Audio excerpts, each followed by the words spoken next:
Hello mga katitang ina niyong lahat for today's video. Magluluto tayo ng almondigas. Tara! Ayan, 1/2 giniling ang ginamit ko dyan. Nilagyan ko lang ng bawang, sibuyas, paminta, at syempre yung pampabata, vetsin. Tapos isang itlog lang, sis ha. Hindi yan siomay para madaming itlog.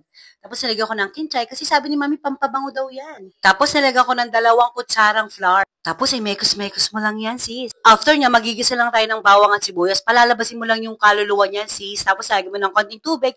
Syempre, lalagyan mo rin ng pork cube. Ayan, sis, yung tinimplahan natin giniling kanina, binilog-bilog ko lang yan na ganyan. Para pagkalagay natin yan sa kumukulong yan, okay na, sis. La, pamongoloid na naman yung salita ko, sis. Ayan, sis, pag nalagay mo na lahat, pakuluin mo lang siya ng pakuluin. Kasi importante yung kulo, sis. After kumulo, ilagay mo na yung miswa.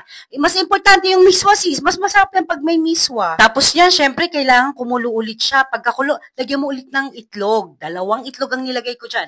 After nyan, pakuluin mo ulit. After kumulo, lagyan mo na yung kinchay. Ganun lang kasimple yan, sis. Huwag mo nang stressin yung sarili mo sa pagluluto, sis. Oh, nagsaing ka na ba? Sis, gayahin mo na tong recipe na to. Napakasarap. Tara na, kain na tayo. Bye!